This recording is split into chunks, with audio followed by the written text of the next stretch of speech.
is the first year where potentially, especially if the 2,100 rupees gets implemented, where the NCR region, Delhi, could run up a revenue deficit. Since the time budget making started in Delhi, since 1993, there hasn't been a situation where government expenditure has been more than government revenue. देखिए, अगर आप देश भर में BJP की government देखिए, ये हम पे सवाल पूछते हैं कि हम सब कुछ फ्री देते हैं. We are the only revenue surplus government in the country. वो तो पहले शीला जी के भी टाइम पे थी ना, अब आपने ऑलमोस्ट चेंज कर दिया उसको. ऐसा नहीं है. आप देखिए, दिल्ली में हजारों करोड़ का डेट होता था. अगर आप देखिए, मैं बजट डेफिसिट की बात कर रहा हूं. पर दिल्ली ने अपनी सारी बोरोइंग रिड्यूस करी है, अपना इंटरेस्ट पेमेंट किया है, जो लोन का प्रिंसिपल अमाउंट है जो हमारे से पुरानी सरकारों ने लिया.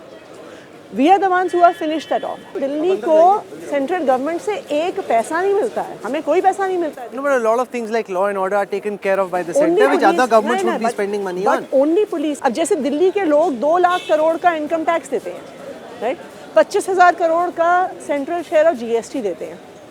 सब स्टेट्स को शेयर एंड टैक्सेस मिलता है. फॉर एग्जांपल, अगर आप कर्नाटका को देखिए, वो करीब 40 लाख करोड़ का इनकम टैक्स देते हैं. उनको 4-5 मतलब उनको 4 लाख करोड़ या कुछ वापस मिलता है. दिल्ली को कुछ नहीं मिलता. जो सारी दिल्ली सरकार चलती है वो सिर्फ और सिर्फ अपने रेवेन्यू के आधार पर चलती है. और उस रेवेन्यू में जो ग्रोथ पिछले 10 साल में हुआ है जब से आम आदमी पार्टी की गवर्नमेंट बनी है, it is unprecedented. 2014 unprecedented. It's also because of a natural consequence of the economy of Delhi growing.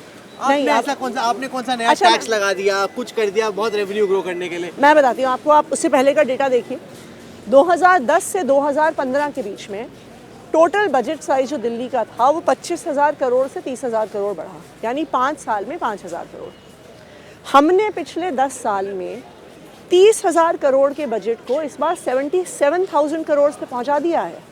That means 10 साल में 2.5 times growth in the revenue of the state. तो खर्चे भी तो बहुत बढ़ा दिए आपने.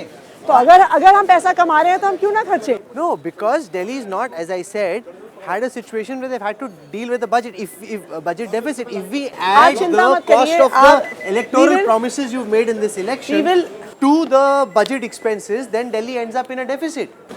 Rahul, in 2013, everybody used to say कि बिजली का बिल हाफ नहीं हो सकता है, बिजली के दाम कम नहीं हो सकते हैं. हुए कि नहीं हुए? आई रिमेंबर जब 2013 में हमारा इलेक्टोरल स्लोगन होता था, बिजली हाफ पानी माफ. सब लोग कहते थे जी अरविंद केजरीवाल झूठ बोल रहा है, बिजली के दाम कम कैसे हो सकते हैं, बिजली के दाम तो हर साल बढ़ते हैं. कहते हैं वो झूठे वादे कर रहा है. किया कि नहीं किया?